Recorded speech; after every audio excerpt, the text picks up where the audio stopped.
What's up guys, Coach Az here. Today I'm going to share with you a roundhouse kick workout.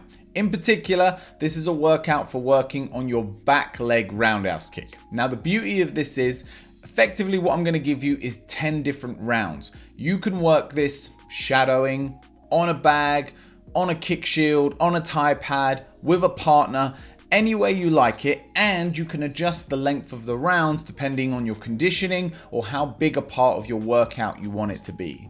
I was doing it today for 30-second rounds just for demonstration purposes, but you can crank this all the way up to 2-minute rounds and make it into a big, 30-minute workout with a bit of rest in between each round, or you can shrink it down and just make it as part of your workout session.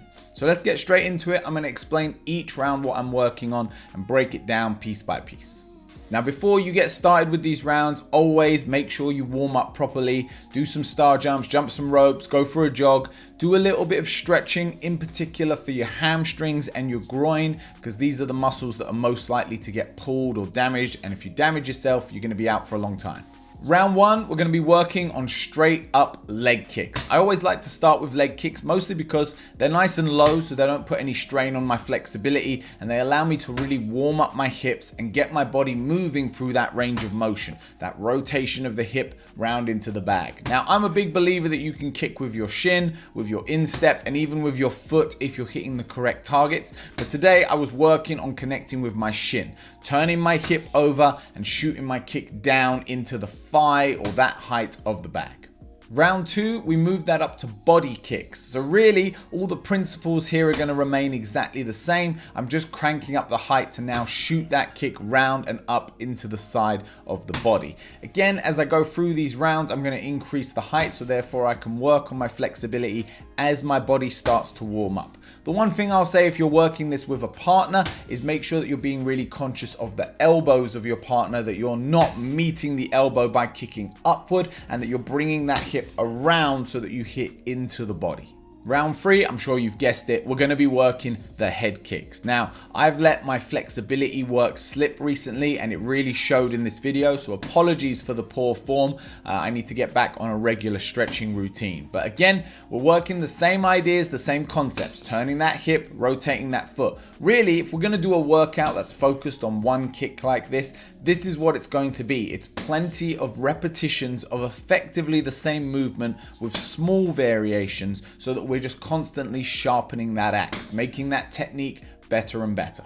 Round four, you're going to work those heights varied. So sometimes to the leg, sometimes to the head, sometimes to the body. Really work on being able to manipulate your leg to go to any which height you want. Now, if you want to get a bit more technical with this, you can start looking low and kicking high, or looking high and kicking low. Of course, you could feel free to mix in some feints with the hands as well. Feint the hands to the head, bring that leg kick in, or fake the hands to the body, bring that kick up to the head.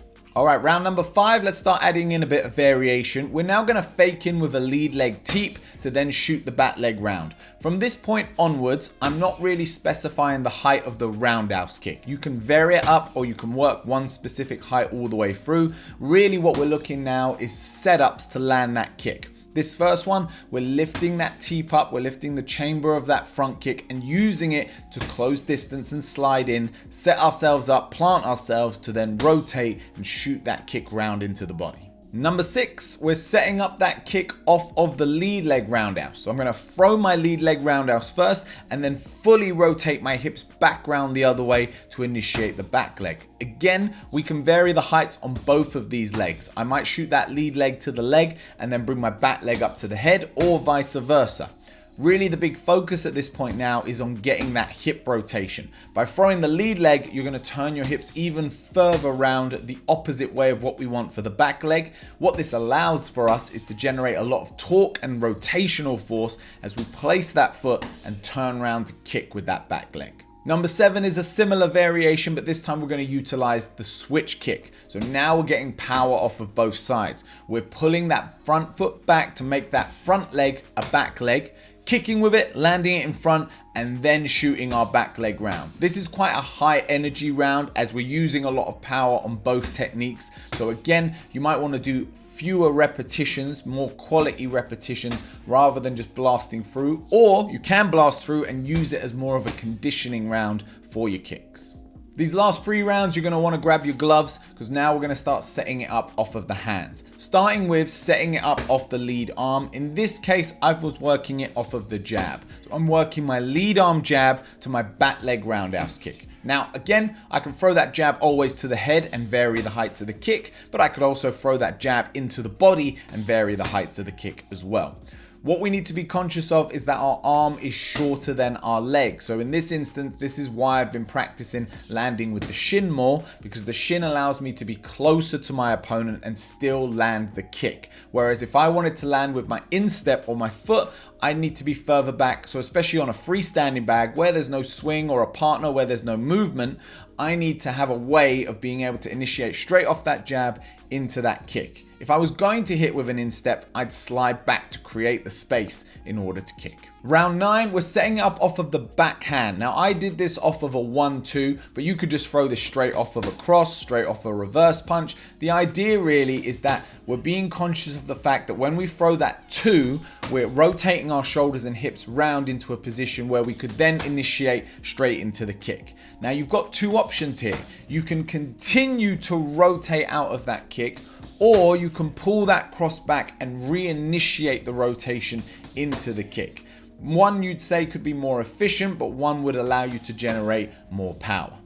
And finally, round number 10, I always like to use my last round as a bit of a summary for everything I've worked. So work a bit of everything. Kick the leg, kick the body, kick the head, work it off the lead side, work it off the switch, work it off setups with the hands, but keep the focus on that back leg roundhouse kick and how you're wrapping that up into the bag. So that's it, guys. 10 rounds with a back leg roundhouse kick focus. Implement it into your training any which way you like. If you've enjoyed the video, hit like, hit subscribe. We've got new videos coming every single week, and I will see you on the next one.